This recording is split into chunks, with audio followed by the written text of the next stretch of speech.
All right. Well, welcome to the Hourly to Exit podcast. I am so excited to have Jessica Fearnley here with me today. Thank you, Jessica, for joining me. Thank you, Erin, for the invite. I am very excited about this episode. First, I'm going to let you introduce yourself to the audience. Awesome. Hi everyone. My name is Jessica Fearnley. I am a business coach for consultant women. So, in particular, I help women who sell corporate consulting to corporate firms. I help them transition their business from six figures with them as the solo consultant who has booked themselves out. It's a wonderful feeling, isn't it, when you're popular, you're in demand, your clients really trust you. But typically, with my clients, when we start working together, they have just realized the crunch point of being overbooked and overwhelmed. And Yes. so I help them transition to no longer being the solo consultant, but the CEO of their consulting business. My brand is Seven Figure Consultant. It's a super awesome way to serve. I love my clients and I love what I do.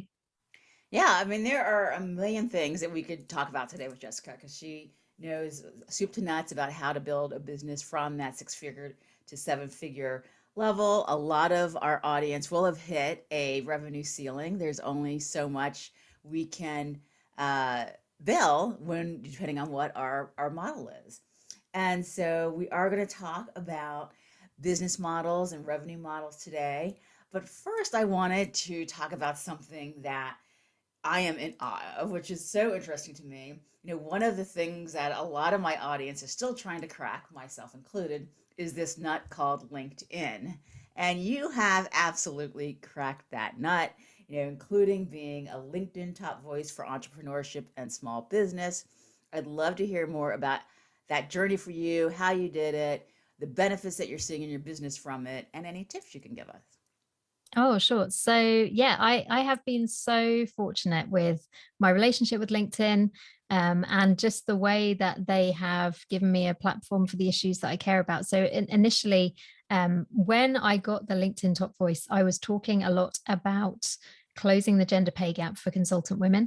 And that's a drum I'm going to beat for the whole of my life. Yes. And I'm so passionate about women and kind of enabling women and empowering them to create wealth and opportunities for themselves and the people around them, because there is this amazing ripple effect when women start businesses and they employ other women. And even through the work that they do, quite often it has a transformative impact on their clients. Like the world just becomes a better place. Yes. So to be honest, I wasn't looking for the Top Voice award when it found me, and I was probably more surprised than anyone. But the thing that I think was really helpful for me, and you'll probably go, oh, was showing up on LinkedIn, come rain or shine. I was posting on LinkedIn. I actually did a couple of stints where I did daily posting, I think Mm. for around 6 months. And I was, Is that the do you know, gasp that you get? I know. I know it's not what everyone wants to hear, but the thing is, it depends on who you are as a person. Because for me, like if I wasn't a coach, and probably if you'd have asked me when I was 18, what do you want to be? I would have said I want to be a writer. Mhm, And like I am a bit of a content machine because I love to write, mhm. and words just flow out of me when I'm writing. Like once I make it sound like this epic thing, but I've written 20,000 words in a week before, because when That you tap is a into book. like that thing, and I think that's the thing, like in your content, like find the thing that's like you're never going to shut up about, because Mhm. that really does make a huge difference. But yeah, I'd done a stint earlier that year, kind of posting every day on LinkedIn, for about 6 months, and not just posting but engaging, and not Mhm. just being like, oh, thanks for sharing, but like really engaging, like with my heart. Mhm. And kind Yes. of everything that I saw that I cared about, just like really writing like a proper response, sometimes like 20, 30, 40 words. Wow. And I remember thinking at the time, like, I'm being a bit of a loser here, just like really writing up. But like the thing is, when you engage like that, it does push your rankings up. So actually, there is a LinkedIn tool that you're able to use, Mm. and it tells you how you rank compared to other people in the same industry. Oh. And at the point that I got the LinkedIn Top Voice, I was ranking in the top 1% for management consultants. And I didn't really know that I was just kind of doing it out of curiosity, Mm-hmm. with my posting and my engaging and just kind of enjoying it, which is, I think, Mm-hmm. what we should be doing. Right. Um, but yeah, I think it's this, it really is just a question of showing up and caring about what you care about. And I'm so fortunate to be in a business where like the things that I really care about converge totally with the work that I do. Mm-hmm. And I'm sure that will be true for a lot of people listening. Yes. So that would be my advice. Like there is no kind of magic formula, like, in a sense, I don't know how I did it because I wasn't trying, but I think it's a really good example of whatever you're doing, just do it with your whole heart. I've kind of followed that my entire life because I'm that kind of person. If I like something, I love it. If I don't like something, I can't stand it. Yeah. Just like show up with your heart Mm-hmm. and like give it 110%. And just kind of be led to the things that are meant for you. I think that's what I would say. Oh, that's lovely. I love that. So, well, that's something to think about. I every day, including weekends, just out of curiosity. No. Okay. LinkedIn doesn't happen at the weekend, Oh, good. surely. They shut down. No, They were I was human. I very like it. strict Monday to Friday, I think. And Uh-huh. like, to be honest, it didn't take up a lot of my time because sometimes I would like batch write them so I had stuff to say in advance. Mm, And then so it would be like 10 minutes in the morning, just post it and get all the hashtags and all that kind mhm, of thing. You don't need mhm. loads, maybe 4, 5, 6. Right. And then like post it, leave it all day, and then come back and engage on the comments in the evening and do some other engaging as well. So it was probably like 10-15 minutes in the morning, like 30 minutes in the evening, Wow. Okay. and then all that space in between to just let the algorithm do Hmm. the work for Hmm. you. That really is the Hmm. smart way to do social media, I think. Right. Very good. I will say I do feel a little intimidated by the increase in the word count since I guess it was a year ago. I can't remember when it happened, Yeah, where, like suddenly you feel the need to fill up every, all the you space. But really don't need to. If yeah. you can say it, like I used to find it slightly frustrating that there was only, what was it, 1,500 characters. I think It so. wasn't Yeah. enough for me, but then I'm like too wordy if anything. But yeah, I think never feel like you have to write this epic long thing. I think people get frustrated when like posts just become formulaic and everyone just Hmm. does the same thing. And I get stuff in my newsfeed now where I'm just like, oh, I've already seen like 100 posts like this, like, oh. Hmm. Right. It's not about going viral, it's about showing up regularly and talking to your people. Hmm. Nice. Well, I like that. All right, you've re-energized me because I Yay. come and go. I really do. Sometimes I'm totally in, and sometimes like, okay, let me do this. So I like that. So thank you so much. So to our topic of business models versus and revenue models, it's not versus, they work together. So I'm just going to give a little background to our audience about a business model and revenue models. So they are used interchangeably often, but they are different. And so first I'm going to talk about business model. So that describes how your company generates value for your clients. So you may do it through one-on-one services, you may do it through group coaching, you may do it through an online course. So that's how you deliver value to your client. Versus your revenue model is how you get paid for delivering that value. So if we want to talk about that one-on-one business model, there are multiple ways to have revenue models under your business model. So you may bill hourly, you may have a productized service, or you may have value-based pricing. So all of these are variables that we can work with to increase, that affects generally the revenue in your business as well as the profit in your business and your ability to scale and someday sell your business. So, this is the Hourly to Exit podcast. So, I am going to ask Jessica, in that continuum from hourly to exit, where you're trying to build a business that can scale and hopefully sell someday, we're looking to build assets in our business and exclusivity and predictability. So, where does the revenue model and the business model fit into that continuum? I think that's a really great thing to be asking. And like it's clear from the title of your podcast, Erin, that like I always advise clients to move away from hourly pricing where they can. I think that's really important. And like I can illustrate this with a literal example that happened to a client of mine a few months ago. And what happened was she priced out the work that she was going to do with the client, and it was on an hourly rate. and they agreed how long it was going to take. And so she did the work, actually found that she'd like quoted for kind of 4 days and it took 1 day. So then she filled out her timesheet and the client said, "Oh, it's only taken you 1 day. In that case, you get a quarter of the money." And she was like, "There's not really anything I can do about this. Mm-hmm. Is there?" And I was like, well, it was kind of a flawed construct from the beginning, because that is literally the thing. You get penalized for being efficient. And Yes. like, if you, with that kind of model, if you want to be paid more, then in theory you drag your feet. But for women in my audience, that isn't really something that appeals, because it's not about going slow to maximize your value. It shouldn't be about that. So I will always say price by value. And more than that, I think price by return.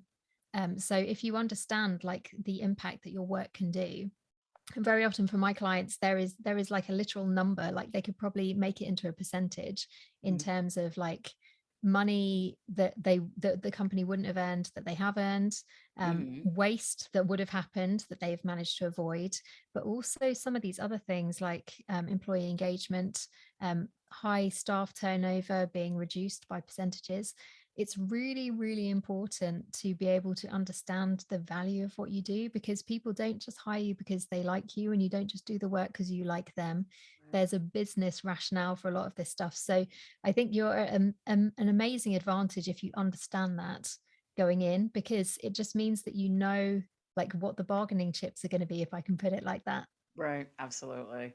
Yeah. I mean, as a lawyer, I mean, certainly we fall into the hourly billing trap. I mean, it is the model in the legal industry, of course. Hmm. And, and I have the ability to charge differently, and I do. And I have some retainer based and some flat fee based, but I have on occasion still, and I promise myself to never do it again, do some hourly work. And I had that very, very similar experience last year actually, where I have worked with this client like repeatedly, and I kind of just know their business and know the industry, and they just know that I can just go in and get something done very quickly. Whereas if they go to someone else who's not familiar with the industry, then they have all this background and blah blah blah. And so like, and I was billing them hourly. So they're very efficient. I turned this thing around in an hour. I'm like, oh my God, like what? You and it was in order for them to, get an engagement that was worth, hundreds of thousands of dollars. And I Mm. kind of helped them figure it out. And I'm like, okay, let's not do that again. So yes, that is. Yeah, well, exactly. And that's literally why I have a thing about hourly rates, is that like it can work out great for the client, but it usually doesn't work out great for you. Yeah. And so, and especially when you work in the way that we do, where very small changes can make a huge impact to someone's bottom Hmm. line. Yeah. Like, I don't know, I'm sure this is true for you as well, Erin, but like clients who've worked with me have had like a 1400% return on their investment. Holy And moly. like, you can't even say that, because people are just like, what does that even mean? Yeah, But like it's let me get the calculator out. That's exactly, what. but it's just kind of, people can have such a benefit. So, Mhm. and when you're in that kind of work, you need to make sure that actually you are being adequately compensated for the benefit that you bring to that client. So if you can make them an absolute ton more money, Mhm. it's reasonable for like a percentage of that to come Yes. back to you. Mhm. And that needs to be reflected in your pricing, or maybe you do like a profit share or something like that, so that it's more kind of obvious. But I just think we need to first of all be really clear about actually where does that value come from.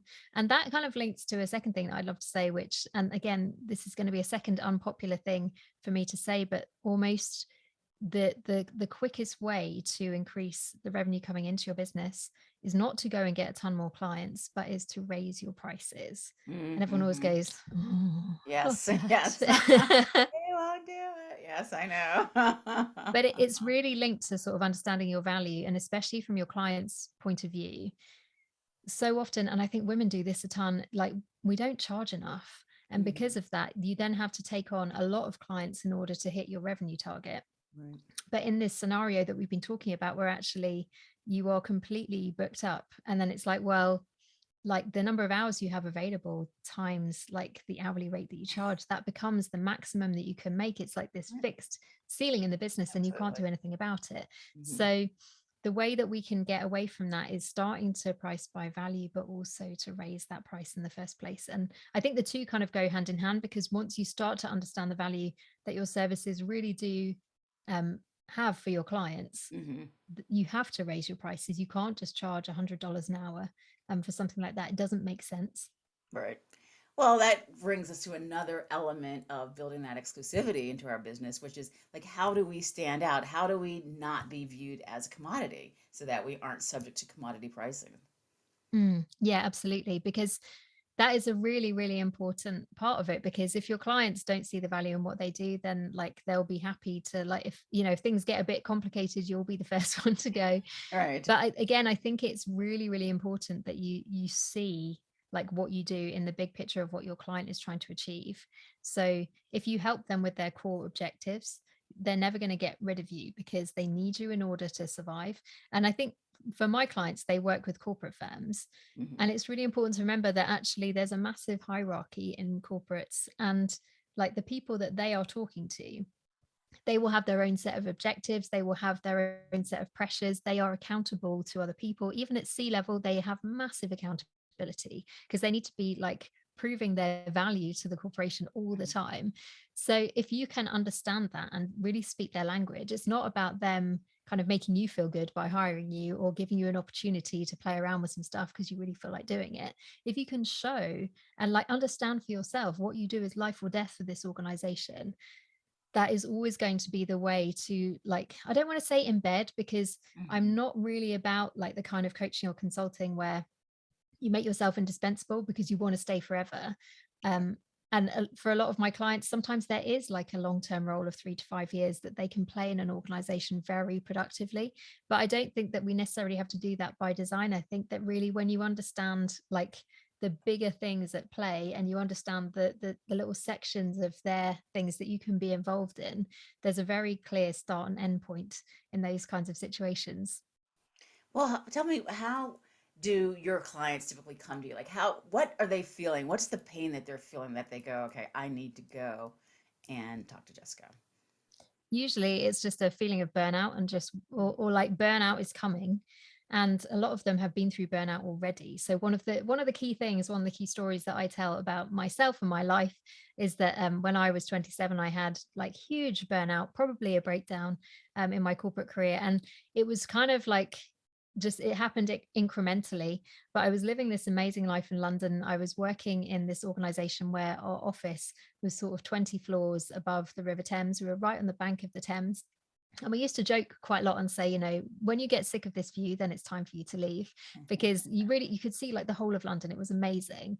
But like it just wasn't a lifestyle that was working for me, and commuting didn't work for me. And now I have my own business. I work exclusively from home.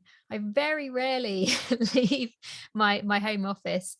And actually that's a way of working, which, you know, 12 years on, it's still what I would choose rather than going into an office.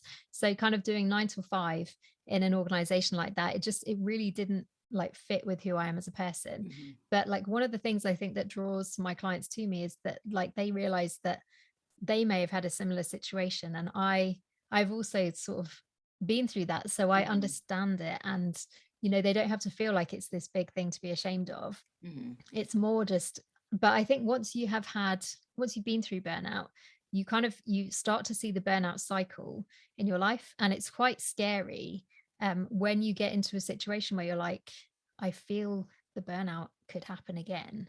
And it's a really funny thing because I have been in situations where I've wondered like, oh gosh, am I going to burn out again? And like it's never happened again the way it did that like time when I was 27. But the fear of it, like I think in the first few years when you're kind of recovering and you're starting to do life a bit differently, like that can be a huge driver for people to reach out to me, because they're just like, I've been through this already. It was really horrible. It was really scary. I don't want to go through this again. But I think in terms of what's going on in the business, very often they are that solo consultant, and like we like to be needed, don't we? And so we can go to town on, you know, like booking ourselves absolutely solid. So Hmm. like it's a common theme. with my clients that they're just like, I thought all my problems would go away when I became a six-figure business. Mm-hmm. And now I'm a six-figure business, but I hate my life and I feel like I'm drowning. And that's a really important place to get to, because we can just feel like we have to say yes to all the opportunities. There's so much mindset that goes on in getting our first kind of six figures in revenue. And I have absolutely kind of fallen down all of those holes as well, I think, in my journey over the last 8 years. But I think it's that real feeling of like, it can't go on like this, and I'm building something that I don't want to be a part of. And that was never part, Mm-hmm. if you're going to spend your time, and really it's, it's years of our lives, it matters.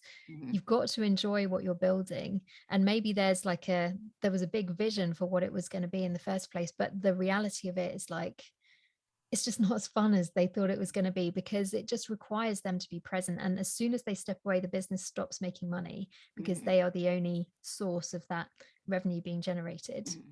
Is it often the problem that they don't have any scale or any leverage in their business? Is that usually kind of why they are where they are? Yeah. And I think there can, like, so something that people nearly always say is, oh, I hired someone once and it was awful, I never want to do it again. Yeah, I do hear And that. like, if Mhm. if they live and die by that, then like there's not a lot I can do to help them. Mhm. There are other ways that you can leverage and scale your business, obviously. Mhm. Like, by looking at doing group programs, thinking about doing a course. um there's all kinds of creative things that you can do, creating products, licensing. Mhm. But one of the key things that I work on with my clients is starting to build a team for Mhm. them to help, not just with the operational support in the business, but with the delivery. Right. And what that looks like for each person that I work with is completely different, because I don't like to kind of say, this is how everyone has to do it, so you need to do it too. Like, it's really important to me to understand like how people are feeling, what shape they want things to take, how involved they want to be. Like, some clients are like, oh, I hate delivery, I'm so over delivery, I just want to Mhm. step out of it completely. But with Mm. quite a few of them, like, they do want to retain like that ability to be part of something and sort of Mhm. keep their hand in, keep their skills current. But it's kind of more of a portfolio. Like, they want to be in on the fun, like exciting projects. And I sometimes call it like having a boring department Mm. who get to do all the other stuff, Yeah. because really it's not boring. For some people, like, that is like their major strength, but also for some people they're at a much more junior point in their career. So it's wonderful experience, and it's work they're actually quite happy to do. But I think a key thing for my clients is that quite often they've fallen out of love with what they do and they've got a bit bored and it's starting to feel a bit stale. And I think that's always a sign that Mhm. we're ready for the next challenge, we're ready to sort of kick it up a notch. Right.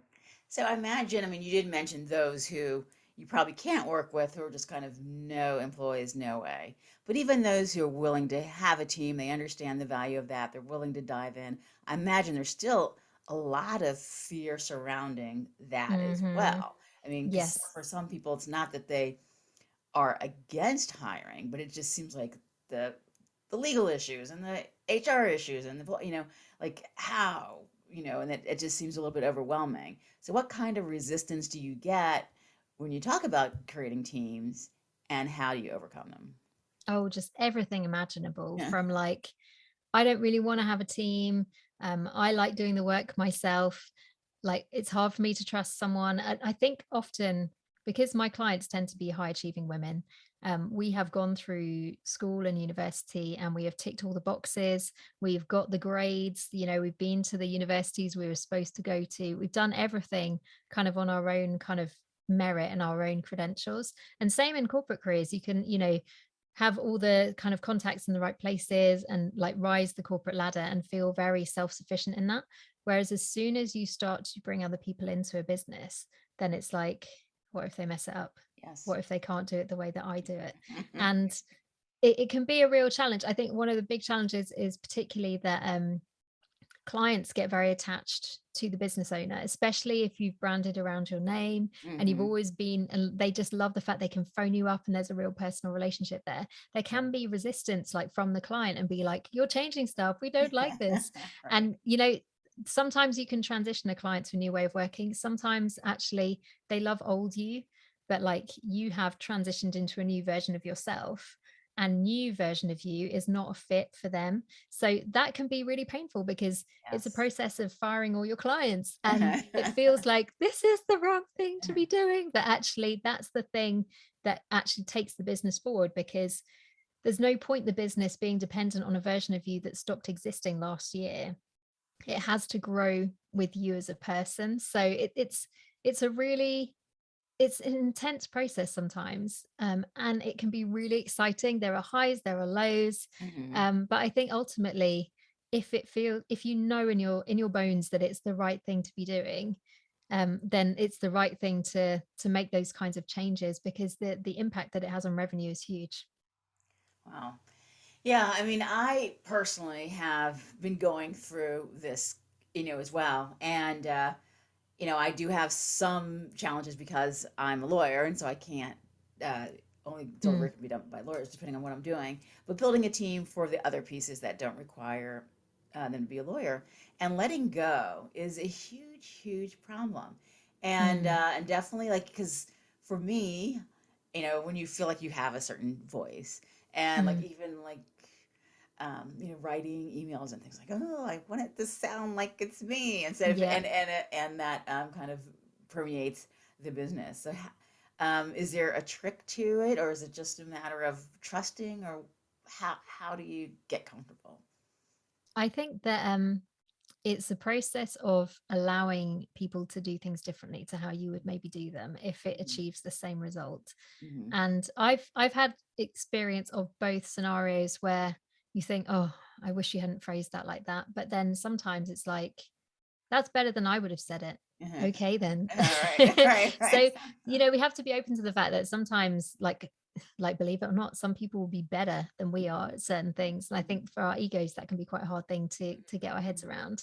Hmm. But I do think that it's just important to be able to let people step into that and not micromanage, but just allow them to take on the role in their own way sometimes. But the way that I like to do it when I bring on team members is to start them off with something really small and to really test out whether this is a right fit on something that's small, rather than like kind of give them the whole business and then Hmm. be like, oh my gosh, I got to take it back. This is not going well.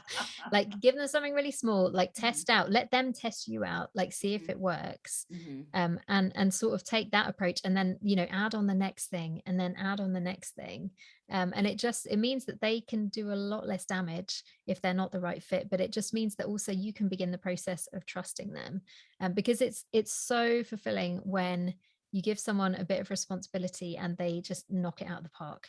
Hmm. And it can be quite risky actually to your business to give someone access to the whole thing. Right. And Hmm. then like it can cause, and I've had clients who've been in this situation of like, it can just take upwards of a year to find all the things that went wrong and fix them as well. So it needs to be that balance. Like, there needs to be proper supervision, and like we have to step up in this situation. You have to be the CEO. It's Hmm. not enough to just put someone in, give them a ton of expectation, communicate very little, and then be like, well, they haven't really done a good job. Hmm. You have to change into a different version of yourself in order to make that something that is going to work. Does that make sense? Yeah, absolutely. In this world of remote work, which I imagine probably everyone is doing these days, I mean, certainly post pandemic, what changes have you seen about how people are building their teams and structuring their business? And like, how do you think that will affect the way people do it in the future? Like, what trends are we seeing regarding how we build teams and working remotely? Well, one of the things that I love about remote working, so I'm obviously a remote worker with my clients, and everyone in my team is remote. We were just literally saying in my team meeting today, my one of my team members who's also in the UK, we've worked together for several years and we've never met each other or come across each other. So um, but I think one of the things about remote working is that it gives the opportunity for you to find someone who is the absolute right fit for your business. So even if they're not like local to you, you get the person who's the absolute expert, because you've got a much bigger pool to recruit from. So I find that like a real kind of benefit. I guess on the flip side, you do have to have the proper supervision in place. So things like if you set a meeting and they don't show up, that's kind of a big deal, Mhm. because if they don't show up to that, then that's your communication point. So like in order for remote working to work, there has to be a lot of trust, and they have to show that they're worthy of that trust, by keeping to the arrangement by the letter. I think when people have used remote working as like, an opportunity to just be a bit flaky or commit to something and then not follow through, Mhm. I personally find that very frustrating, because if you're going to be like that, then it just, the whole system falls down. But I have had clients who are like, I want someone who is remote, but who's near enough that we can meet up face to face if we want to. I'm raising my hand. Yeah, and That's some me. people are really big on face to face. I'm not at all. I'm kind of the opposite. I'm like, can we not do face to face? That just makes me feel a lot better. But like, you have to know yourself and what is going to work for you. So, I have clients who are quite extroverted, and lockdown has been really hard on them because they just like to be around people. Like my husband is a big extrovert and he has really struggled, whereas in parts of lockdown I was like, I feel like I'm living my best life. Everyone's on Zoom now too. Right, there's no FOMO, no fear of missing out because nothing's happening. So I can. Exactly.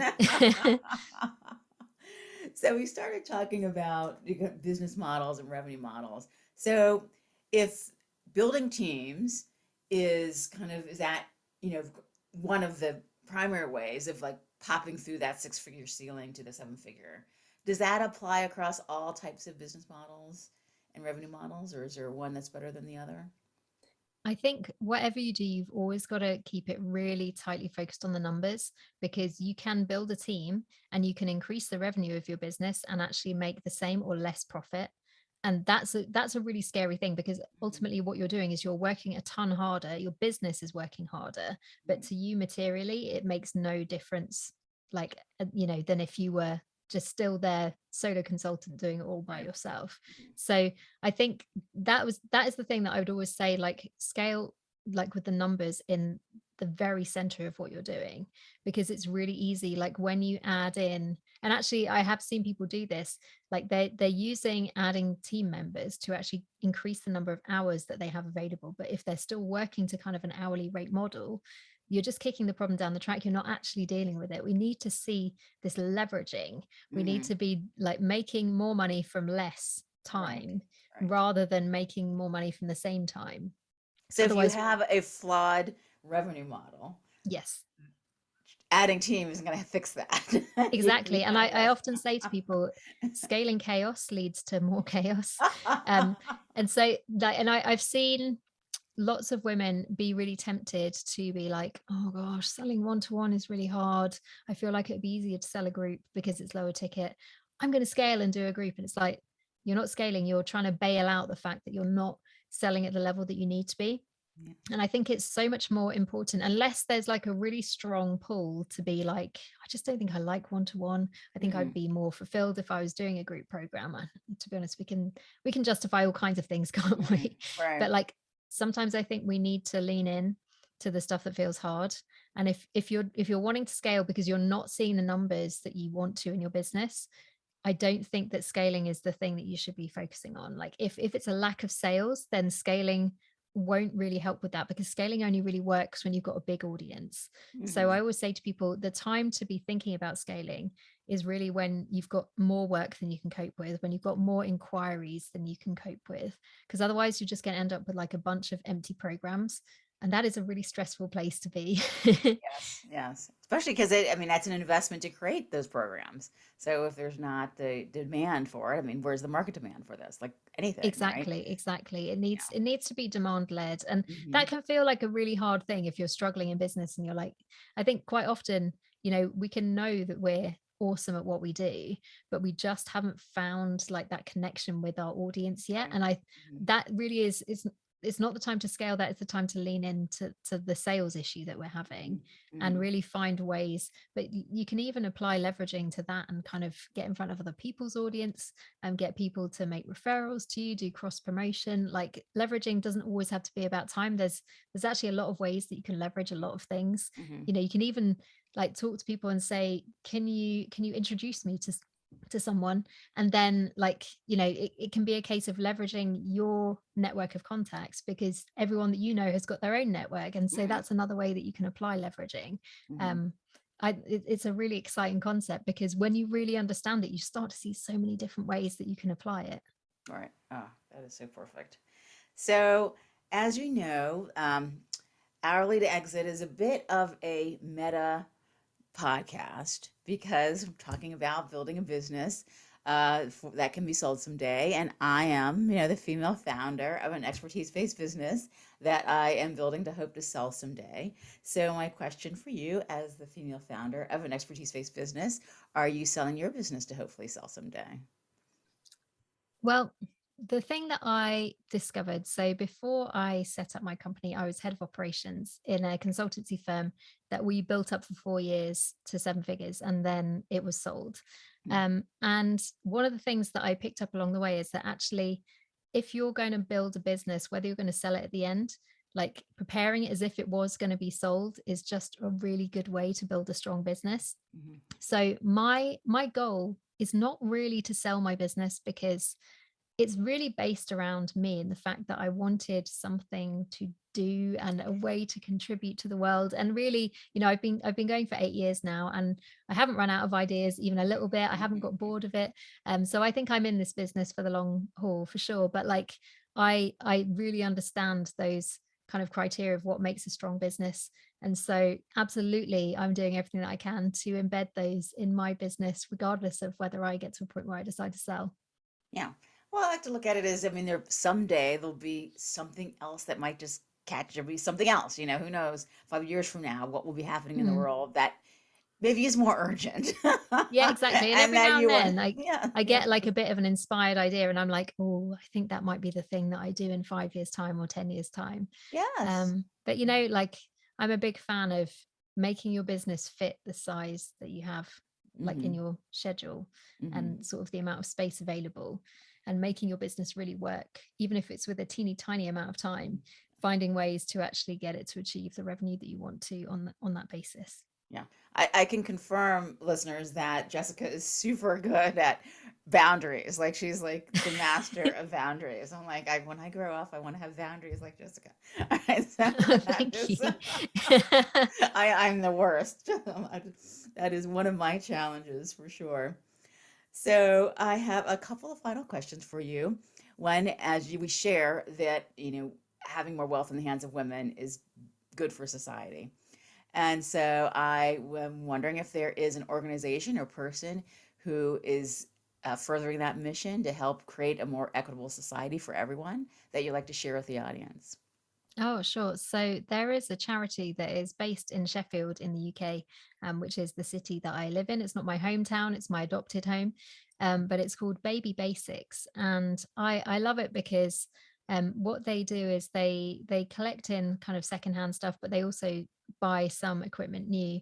But they provide things like Moses baskets, baby clothes, nappies, for all kind of stages of child development for underprivileged families.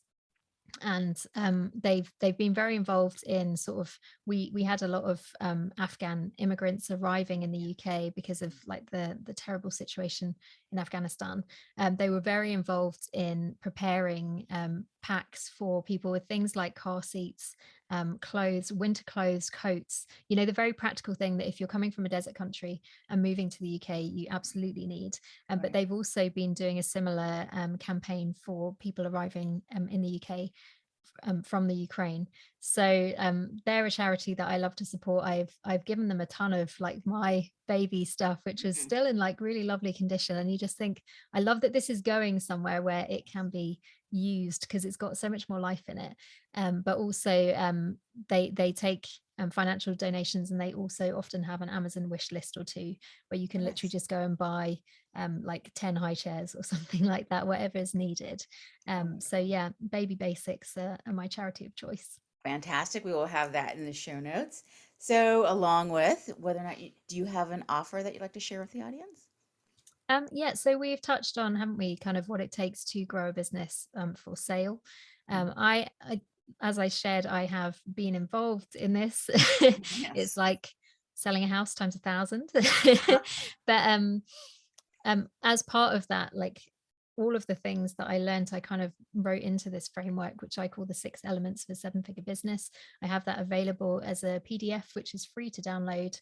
And I'm sure we can put the link to that Absolutely. in the show Absolutely. notes. But it Absolutely. covers all the things that you need to know to build a strong business as a consultant. And if you're thinking about selling one day, then these are things which will be really, really helpful. They are literally the things that we were taught when we were going through this process of turning a 6-figure business into a 7-figure business. They are things that like don't get talked about, things like risk. Mhm. So like as a quick example, we realized during this process that 90% of our work, possibly even 95% of our work, was all with the same one client. And Oh, from a risk point of view, it's just like, ah. yes, yes, So that whale client, yes. it's these things that, you know, it's not like marketing. And because often in a consulting business, like you actually don't need to do a lot of marketing because a lot Mhm. of it comes through relationships and referrals and that kind of thing. So it's not necessarily the things that you see talked about when it comes to online business, but it's the stuff that as a consultant you absolutely need to know about in order to build a really thriving 7-figure consulting business. That's fantastic. Thank you. That will definitely be in the show notes. And accompanying it will be where people can find you.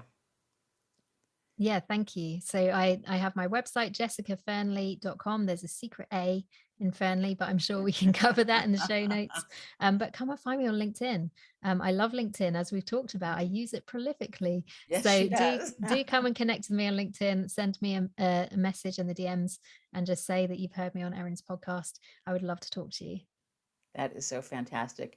Thank you so much for joining me, Jessica. This has been a, just a fountain of wisdom and information. Thank you again. And I look forward to the next time. Thank you for having me. It's been just awesome talking about these things.